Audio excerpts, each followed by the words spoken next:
She's a glorified lifeguard with a fancy uniform. The Coast Guard isn't even real military. Tell me I'm wrong. That's what my father said. Not in private. Not under his breath. He said it to a circle of 7 relatives at my nephew's christening, loud enough that I heard every syllable from across the room. My hand resting on the back of a folding chair, my fingers 2 inches from the scar beneath my collar. I didn't flinch. I didn't turn around. I took a sip of water from a paper cup and watched the rain trace lines down the church hall window. 14 people are alive because of what gave me that scar. My father doesn't know that. Not the details. Not the water temperature. Not the hours. They don't know that yet. My name is Bryn Halstead. I'm 37 years old, and when I stepped off the connecting flight in Tacoma, the air smelled like cedar and rain. Clean, soft, temperate. Nothing like the salt and diesel wind that cuts through Kodiak at 0400 when you're walking the pier to your cutter in the dark. Nothing like the metallic taste that still rises in my throat when I remember the bridge that night. The Bering Sea hammering glass into my neck. The radio crackling with 14 voices that needed me to keep standing. No one was waiting at the arrivals gate. No sign. No text. Just the hum of the baggage carousel and a rental car counter, staffed by a kid who looked barely old enough to drive. I'd been back to Tacoma 3 times in the last 3 years, each visit shorter than the last, each one quieter. The first was for my mother's funeral. Eleanor Halstead, cancer. She was 61. She was the only person in that family who never asked me to justify my commission, never measured my service against someone else's uniform, never needed me to translate what I did into language that impressed a dinner table. She just asked if I was safe, and when I said yes, she believed me. That was enough. After she died, the silence she left behind didn't stay empty. My father filled it. Growing up in the Halstead household meant understanding a simple economics. Worth was measured by what Gareth could see, what he could touch. Crates stacked on a loading dock, a forklift moving pallets in a straight line. 30 years he spent managing warehouse logistics for a regional freight company, and he wore that tenure like a badge of honor, not because the work was glamorous, but because it was visible. Tangible, countable. He understood the Army. He understood the Marines, uniforms he'd seen in movies, branches that made the news during wars. The Coast Guard was none of those things. The Coast Guard was a punchline he'd been telling since I was 18. I'd learned too late that in my family, my silence was never seen as discipline. It was proof that I had nothing worth saying. The christening was at a small Lutheran church off Pacific Avenue. Rain drummed the roof in steady sheets.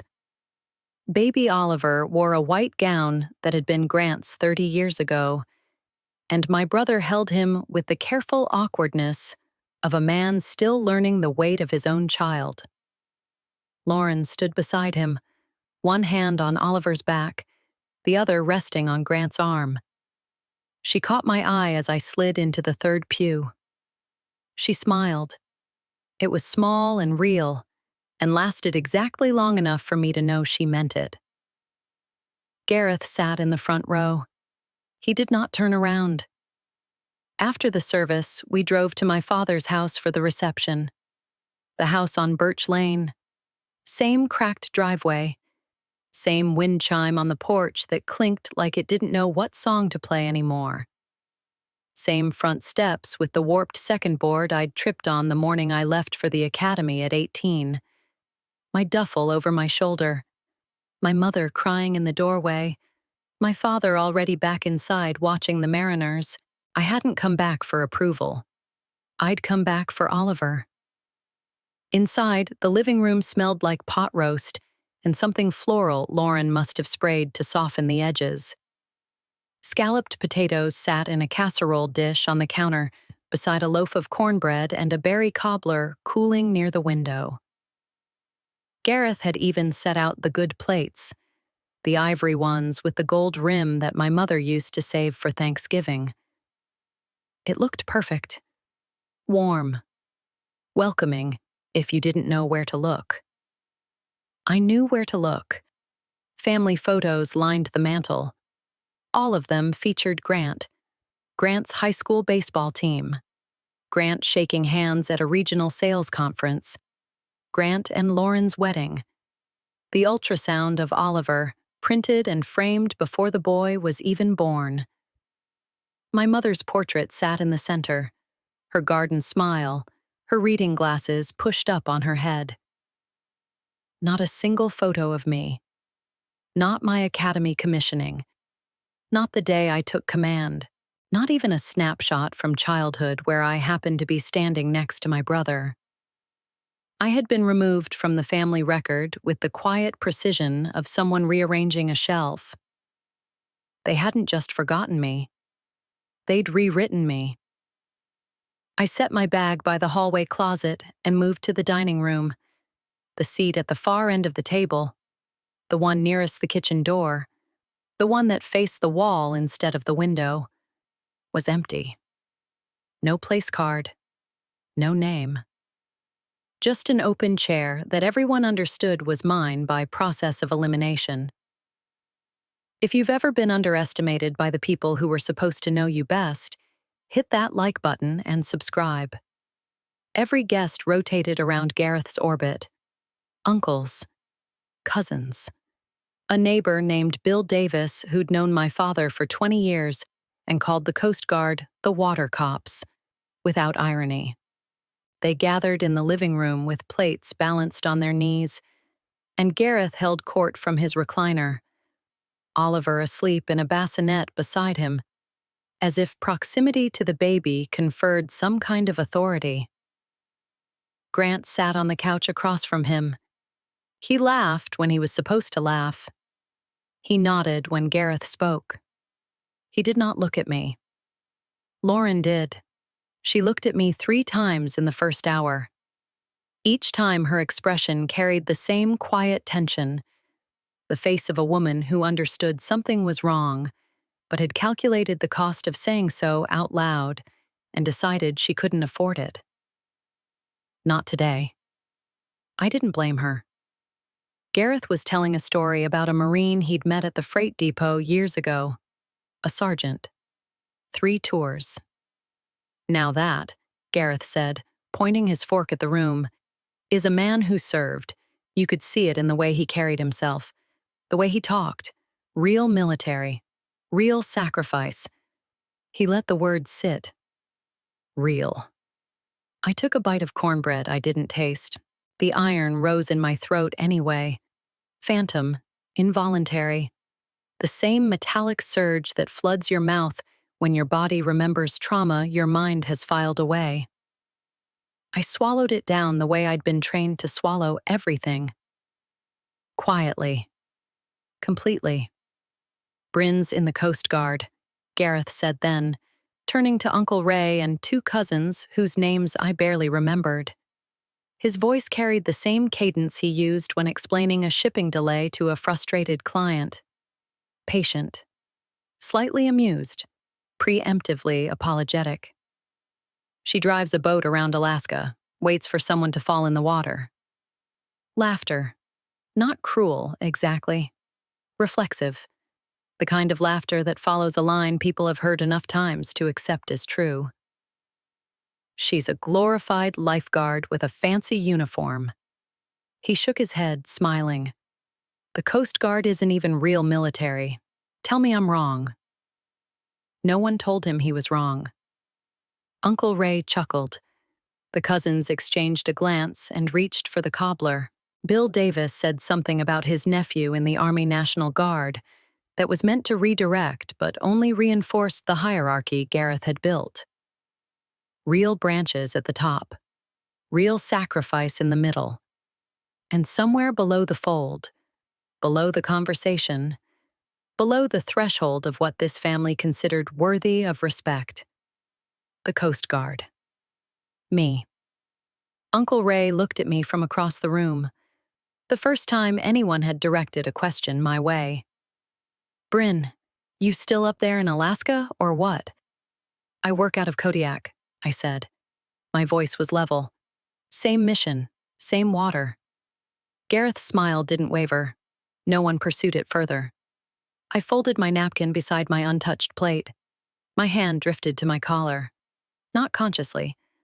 The scar sits 4 inches long on the left side of my neck, starting just below the ear and running down beneath the fabric. Shrapnel from a bridge windshield that exploded inward when a wave-driven davit bracket struck it at force 9, velocity in the Bering Sea, 47 nautical miles southwest of Dutch Harbor, 14 months ago. I commanded the rescue for 9 more hours after a corpsman field dressed the wound with a compression bandage and told me I needed a medevac. I refused. 14 souls pulled from 40-degree water. 16 hours. A crab vessel called the Pacific Monarch breaking apart in swells that hit 35 feet. My crew called me North Wall Actual on the radio that night. I didn't sleep for 31 hours. I didn't lose a single one of them. Gareth doesn't know any of that. Operational security restricts the details I can share freely. Counter-narcotics interdiction tonnages, National Defense Patrol coordinates, the full tactical scope of what happened during North Wall. I serve openly. I wear the uniform without apology, but the specifics, the ones that would make a dinner table go quiet, those I cannot give him. And he filled that silence with his own story. The one where I float around Alaska collecting a government paycheck. The one where my divorce proves I couldn't handle anything difficult. The one where the Coast Guard is a ceremonial branch for people who wanted to avoid real service. Denial, I would learn, was their specialty. They had crafted this story carefully. Not with malice, exactly. With repetition. Gareth said it enough times that Grant stopped questioning it. Grant stopped questioning it, so Lauren stopped pushing back. The cousins never knew enough to doubt it. And I, the only person who could have corrected the record, was bound by the same discipline that earned me the commission they dismissed. I could not explain. I would not defend. And so the story calcified into fact, layered over itself at every holiday, every gathering, every phone call I didn't make.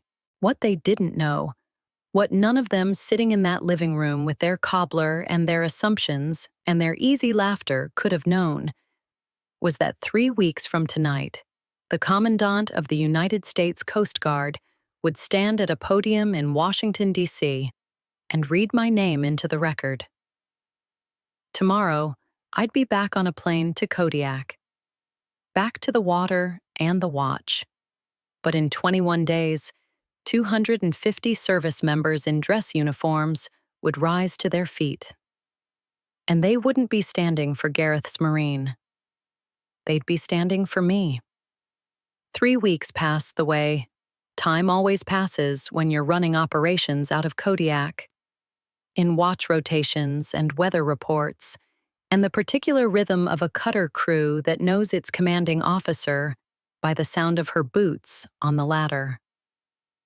I didn't think about the christening. I didn't replay my father's voice.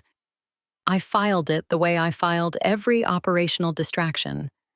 Acknowledged, cataloged, set aside. There was a fisheries patrol to run. There were C's to read. There was always the next watch. The notification had arrived 7 months earlier. A formal letter on Department of Homeland Security letterhead, forwarded through my district commander, with a handwritten note clipped to the top that read, simply, "Well earned, North Wall Actual." The Coast Guard Medal, the highest peacetime valor award the service can bestow. for extraordinary heroism, not involving conflict with an armed enemy.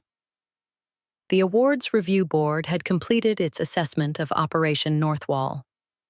The citation had been drafted, reviewed, classified at certain operational levels, and approved for public reading at the annual Valor Awards ceremony in Washington. DCI read the letter twice. I folded it along its original creases. I placed it in the bottom drawer of my stateroom desk aboard steadfast resolve, beneath my qualification records and a photograph of my mother standing in her garden, squinting into the sun. I did not call my father. I did not call Grant. Some things grow more powerful the quieter they are. Washington in late autumn had turned the city into a painting. The trees along the mall burned copper and gold. The air was crisp without being sharp. Nothing like the Bering Sea wind that strips your face raw before you've finished your first sentence on the bridge wing. I checked into the hotel the evening before the ceremony. My dress uniform hung in the closet, pressed and squared. Coast Guard shield on one breast, my name on the other. Lieutenant Commander Bryn E. Halstead, U.S. CGC Steadfast Resolve, Kodiak, Alaska. The ceremony was held at a federal hall 3 blocks from the Potomac. 250 attendees in dress whites and dress blues, flag officers in the front row, Department of Homeland Security officials in the second, families behind them, cameras along the side wall, one from a Coast Guard public affairs team, one from C-SPAN's military affairs feed, and one from a regional news pool that syndicated to local affiliates across the Pacific Northwest, including Tacoma. I didn't know that yet, not consciously, but the public affairs officer had mentioned it during the pre-ceremony brief, and I'd filed it the way I filed everything: acknowledged, cataloged, set aside. Chief Warrant Officer 3. Dale Morgan was sitting in the 3rd row when I entered. He stood the moment he saw me. Not a salute. We were indoors, covers off, but something in the way he straightened said everything protocol couldn't. Dale Morgan had been my operations officer aboard Steadfast Resolve during Northwall. He'd been standing 4 feet to my left when the davit bracket hit the windshield. He'd been the one who grabbed my arm when I staggered. He'd been the one who looked at the blood running down my neck and said, "Skipper, you need to sit down." And he'd been the one who watched me shake my head and key the radio instead. He knew what the scar meant. He'd seen it made. "Lieutenant Commander." His voice was quiet, steady. The voice of a man who didn't need to perform respect because it had calcified into the way he breathed. "Dale." I extended my hand. He took it, held it 1 beat longer than regulation required. "Your father here?" he asked. "No." He nodded once. Didn't ask why. Didn't need to. Dale Morgan had eaten Thanksgiving dinner in the wardroom with me 2 years running. He understood the math. I took my seat in the front row, left side, beside 2 other award recipients: a rescue swimmer receiving a commendation and a damage control man receiving a meritorious service citation.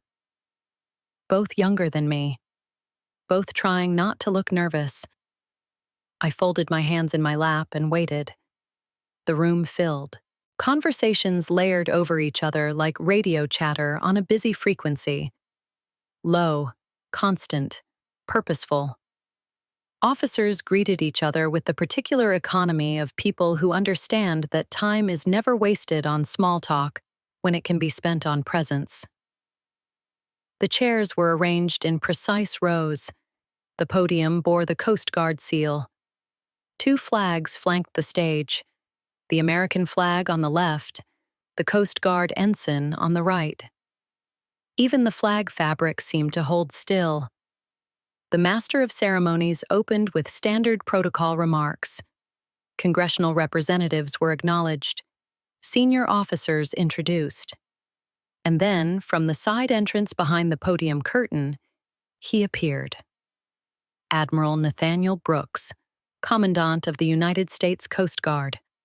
4 stars on each collar point, catching the overhead lights like small, deliberate fires. Tall, silver-haired. The kind of posture that doesn't announce authority. It simply assumes you've already noticed. His ribbons formed a dense block of color across his left breast.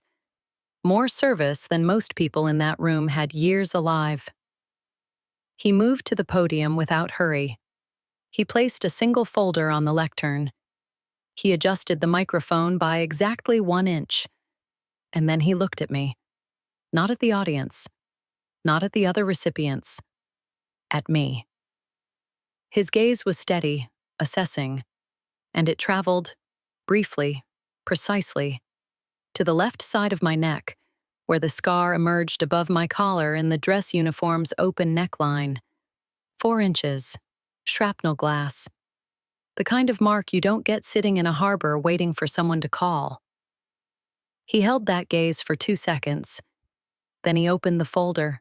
The Commandant of the United States Coast Guard takes pleasure in presenting the Coast Guard Medal to Lieutenant Commander Bryn Elise Halstead, Commanding Officer, USCGC, Steadfast Resolve, call sign North Wall Actual, United States Coast Guard, for extraordinary heroism not involving conflict with an armed enemy. The room changed temperature. I felt it in my sternum before I heard it in the silence. The particular quality of 250 people ceasing all motion at once. No shifting. No coughing. No rustling programs. Just the Admiral's voice and the low electrical hum of the sound system. On the night of November 14th, while serving as commanding officer of USCGC Steadfast Resolve, operating 47 nautical miles southwest of Dutch Harbor, Alaska, Lieutenant Commander Halstead directed the response to a catastrophic hull breach aboard the commercial fishing vessel Pacific Monarch during a force 9 gale with sustained winds exceeding 47 knots and sea states producing swells of 35 feet. He paused, not for drama, for precision. Water temperature at the time of the casualty was measured at 40 degrees Fahrenheit. At that temperature, the expected survival window for an unprotected individual in the water is 15 to 45 minutes before onset of severe hypothermia and loss of motor function. 14 crew members of the Pacific Monarch entered the water over the course of 2 hours as the vessel's hull integrity failed progressively from the engine room forward. Admiral Brooks turned the page. His voice did not rise. It did not need to. Lieutenant Commander Halstead maneuvered Steadfast Resolve, a 270-foot medium endurance cutter displacing 1,700 tons, to within rescue basket deployment range in 35-foot braking swells, executing close-quarters boat handling at tolerances that exceeded published safe maneuvering parameters for the vessel class. She maintained her crew on station for 16 continuous hours. He looked up from the folder again, this time at the room. During the 4th hour of rescue operations, a wave-driven davit bracket struck the bridge windshield of Steadfast Resolve, causing catastrophic failure of the glass. Lieutenant Commander Halstead sustained a shrapnel laceration to the left side of her neck, a wound measuring approximately 4 inches from the inboard fragmentation. The ship's corpsman applied a field compression bandage and recommended immediate medevac evacuation. Silence.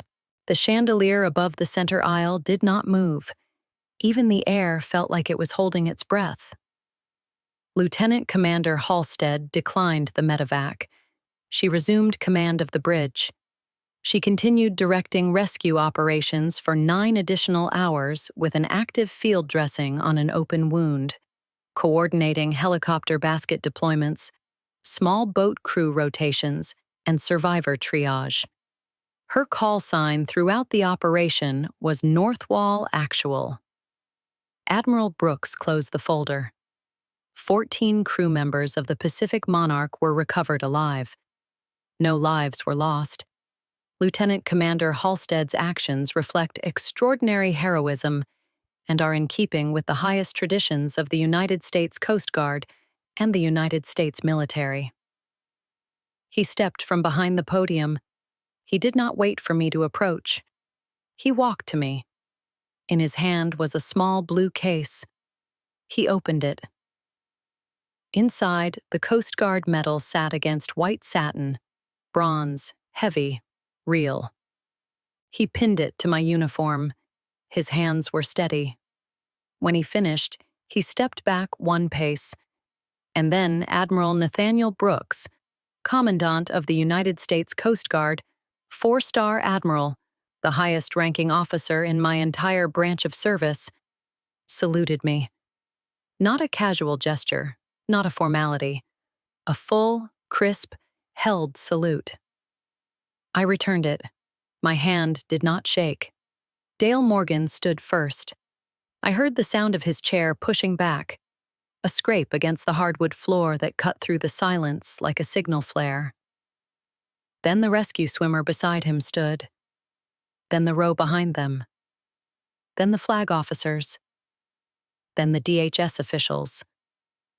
Then every person in that room, 250 of them, rose to their feet. They weren't standing for my father's Marine sergeant. They weren't standing for a branch they'd seen in a movie. They weren't standing for something loud or visible or built for a dinner table story. They were standing for a glorified lifeguard. The applause broke like a wave, not sudden, but building, rolling forward from the back of the room until it filled every corner. Dale Morgan's face was tight, not with pain, with the specific expression of a man who had watched 14 people pulled from water that should have killed them, who had watched his commanding officer bleed from the neck and refuse to leave the bridge, and who had waited 14 months to see that night entered into the permanent record. Admiral Brooks remained at my side. He leaned in, close enough that only I could hear. Chief Warrant Officer Morgan submitted a 16-page supplemental witness statement, he said. He described the moment the windshield failed. He described watching you key the radio with blood running past your collar. A pause. He described the sound of your voice giving helm orders without a single change in cadence. I swallowed. The scar pulled tight against the motion. It always did. I read the full classified after-action report, Lieutenant Commander. Every page. His voice dropped half a register. Northwall Actual. You held that crew together in conditions that would have justified withdrawal. You held position when the sea state alone should have driven you off. 14 souls. 14 souls, I repeated. It was all I could say. It was enough. He nodded. Not the way my father nodded. Performative, meant to signal agreement with his own opinions. This was the nod of a man confirming something he already knew. Something he'd read in a classified file. Something he'd flown to Washington to say out loud. It wasn't obedience. It wasn't ceremony. It was recognition from a man who understood what the water demands and what it costs to answer. Morgan approached after the Admiral stepped away. He didn't speak at first. He looked at the metal on my chest, then at the scar, then at my eyes. "Skipper," he said, just that. "Dale, your father should have been here. He doesn't know the details. He doesn't know because he never asked." I held his gaze. I didn't answer. Some truths don't need confirmation. They just need a witness. Along the side wall, the regional news pool camera operator adjusted her angle. The red recording light had been on since the Admiral opened the folder. She'd zoomed in twice, once on the metal, once on the scar. The 4-inch line of raised tissue on the left side of my neck, lit by the overhead lights, visible and undeniable in the dress uniform's open collar. That footage would be packaged, time-stamped, and transmitted to affiliate stations within 3 hours, including the one in Tacoma. That evening, in a house on Birch Lane, the television was on. Gareth Halstead sat in his recliner, the same recliner from which he'd held court at Oliver's christening, the same chair where he'd called his daughter a glorified lifeguard to a room full of people who laughed because it was easier than questioning him. The local affiliate ran the story at 6:14 p.m. Pacific Time, slotted between a highway construction update and the weather. 38 seconds of footage. The anchor's voice described the Valor Awards ceremony. The screen showed dress uniforms, a podium, an admiral, and then a close-up, the kind of shot a camera operator chooses because the visual tells a story that words cannot. The scar. 4 inches. Left side of the neck. Lit from above. The skin raised and pale against the dark collar of a dress uniform, bearing a medal that the anchor identified as the Coast Guard's highest peacetime honor. Grant was standing in the kitchen doorway. Lauren had texted him to turn on Channel 7. He watched the screen. He watched his father's hand lower the remote to his knee. He watched Gareth's shoulders settle into the chair, as if something behind his ribs had shifted, like a bone that never set right.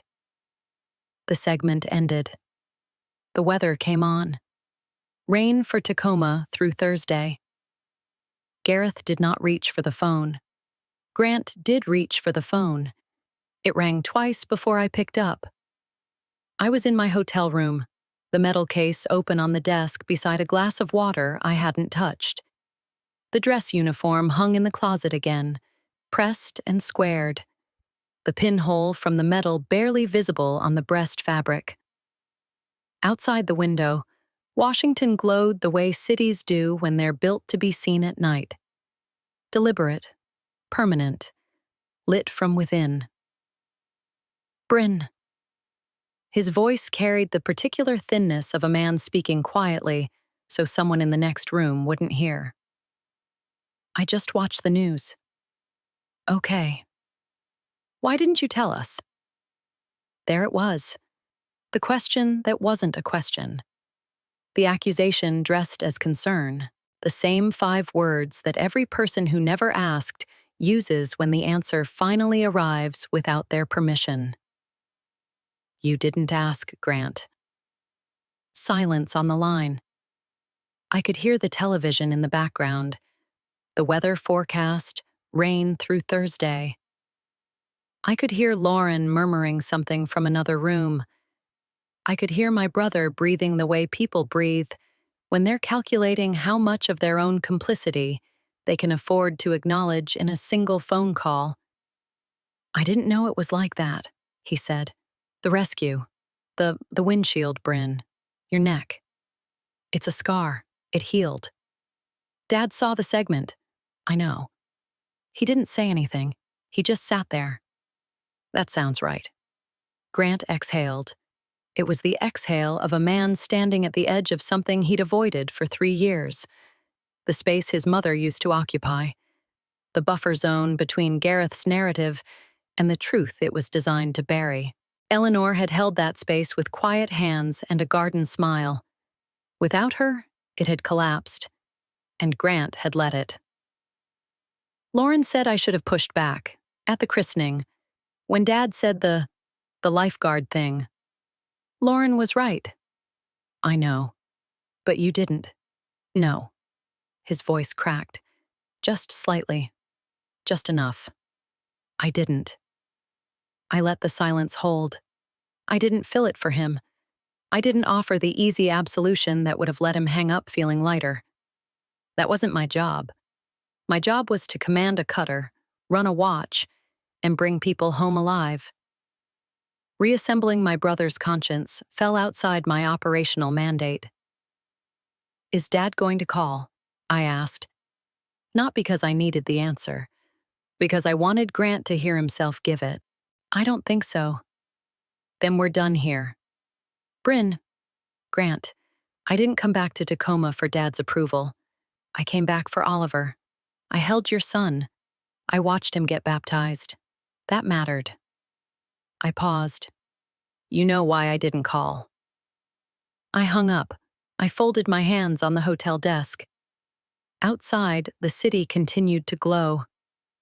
I sat with the silence, the way I'd sat with every silence my family had ever given me, not as absence, but as confirmation. The shape of what people refuse to say tells you everything about what they believe.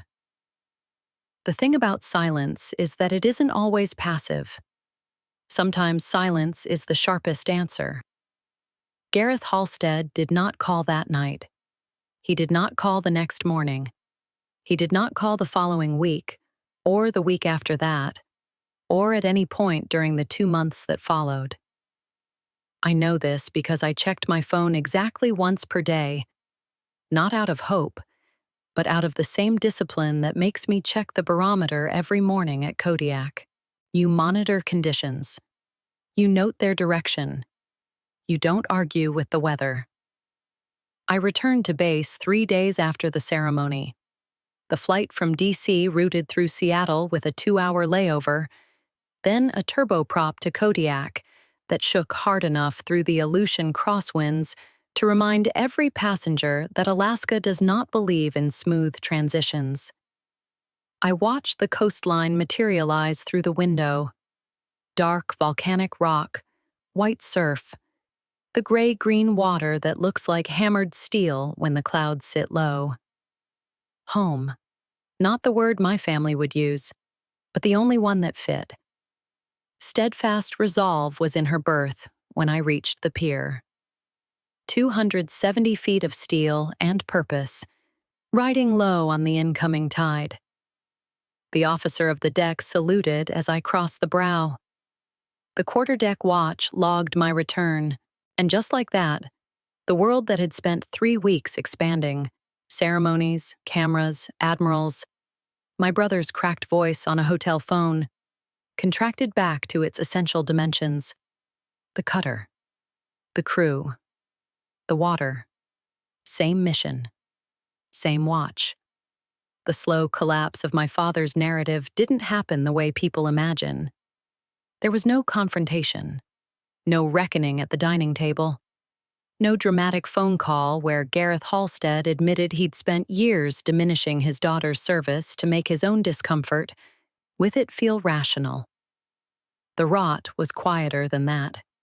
It moved through the family the way water moves through a hull breach, finding the seams, testing the joins, pooling in places no one thinks to check. Uncle Ray called Grant 2 weeks after the news segment. He didn't call me. He called Grant. He asked whether Gareth knew about the medal. Grant said yes. Ray asked why Gareth hadn't mentioned it at the family chat they held every Sunday. Grant said he didn't know, but the question itself, the fact that Ray felt compelled to ask it, told me everything. A crack in the foundation. Not enough to collapse the house. Enough to make the floorboards creak when Gareth walked across them. The cousins stopped laughing at the lifeguard line. Not because anyone corrected them, because the footage existed now. It was searchable. The anchor had said the words Coast Guard Medal and Highest Peacetime Valor Award and 14 lives into a camera that fed into a database that lived on the internet forever. You can repeat a joke 100 times and make it feel like truth, but you cannot unbroadcast a 38-second news segment. You cannot unpin a medal.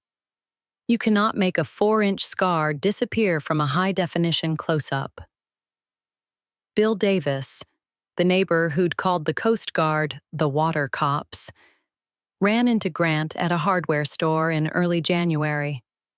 He mentioned the segment. He said he'd looked up what a Force 9 gale actually meant. He said he'd read that 40-degree water can kill a person in under an hour. He said he didn't know cutters operated in conditions like that. Grant told me this in a text message. 3 sentences, no commentary. He was learning, slowly, the weight of what he'd let his father build unchallenged in that living room. Lauren sent me a photograph 6 weeks after the ceremony. No caption. Just an image taken from behind Gareth's recliner. The television screen was paused. She must have recorded the segment. On the screen, my face in profile, the scar lit white against my collar, the metal visible on my chest. In the foreground, the back of Gareth's head. Gray hair. Still. The remote resting on his knee. He'd watched it more than once. I looked at the photograph for 10 seconds. Then I closed the message. I did not reply. Some things don't require a response. They require a witness. Lauren was mine. Not out of spite. Not out of pride. But because I no longer needed to reach into that house on Birch Lane and ask for something it was never built to give. 2 months after the ceremony, I flew to New London, Connecticut. The Coast Guard Academy sits on the banks of the Thames River, and in February, the campus looks the way military installations always look in winter. Stripped clean, functional, built for purpose rather than admiration. Bare trees, gray stone, the river running dark and cold beneath a sky the color of brushed aluminum. I'd walked these paths at 18. I'd learned to march on this parade ground. I'd stood on this waterfront and understood for the first time that the ocean was not a thing to conquer. It was a thing to answer. The ceremony was small. A lecture hall. 40 midshipmen, rescue swimmer candidates in their second year, seated in rows. The superintendent's representative, a public affairs officer, a photographer, and me, in my service dress blue, the medal on my chest, the scar visible because I'd chosen not to hide it. The Eleanor Halstead Rescue Swimmer Training Scholarship, named for a woman who never wore a uniform, never held a rank, never understood the technical details of what her daughter did in the Bering Sea at 0°30, in conditions that turned water into a weapon. She didn't need to understand. She only needed to ask one question. Are you safe? I stepped to the podium. The midshipmen watched me with the particular attention of people who are young enough to believe that every senior officer carries a lesson they haven't learned yet. They were right. But the lesson wasn't about rescue operations or cutter command or the physics of survival in 40-degree water. The lesson was simpler than that. I spoke my mother's name into a microphone for the first time since her funeral. Eleanor Halstead, I said. The sound filled the room, the way her name had once filled our kitchen. Warm, steady, present. My mother. She was not a service member. She was not a rescue swimmer. She was a woman who kept a garden in Tacoma and read novels on the porch and raised 2 children in a house where worth was measured by what you could see and touch. I paused. The room was still. Even the heating vents seemed to quiet. She never asked me to explain what I did. She only asked if I was safe. That was enough. It should have been enough for everyone. I let the words settle. I did not explain who everyone meant. The midshipmen didn't need to know. The principle was universal. The wound was mine.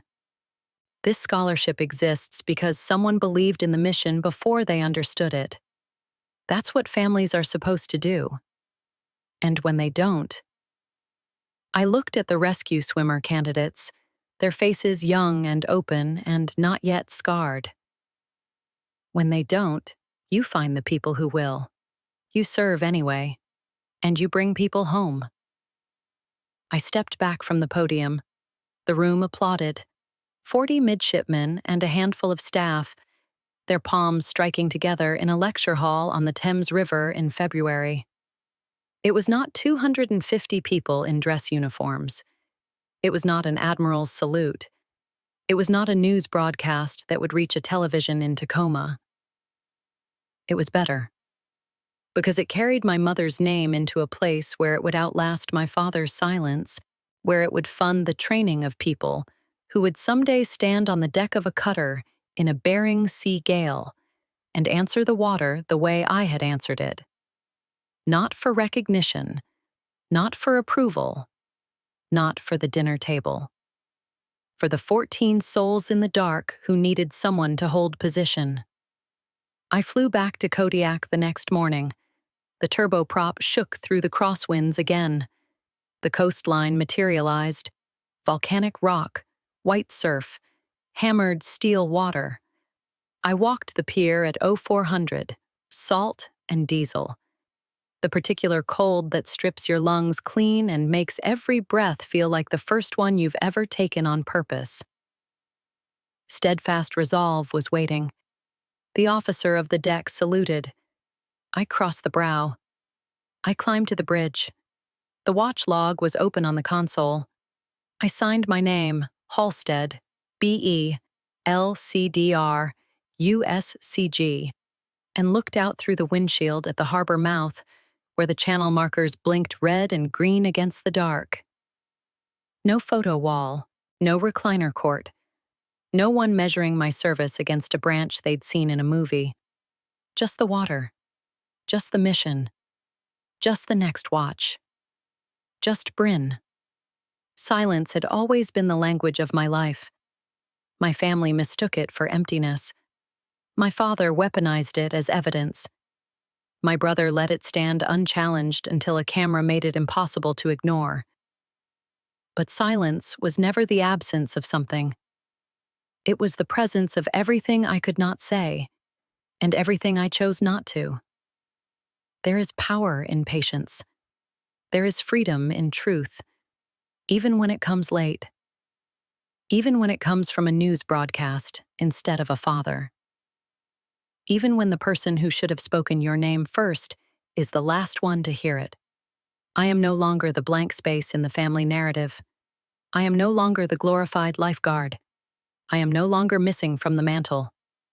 I am Lieutenant Commander Bryn Halstead, Commanding Officer, USCGC, Steadfast Resolve, Kodiak, Alaska, call sign North Wall Actual, and I have the scar to prove it. If you enjoyed this story about quiet competence winning over loud arrogance, hit that like button and let me know what you think in the comments. And if you haven't subscribed yet, make sure to subscribe and ring that notification bell for more stories, just like this one.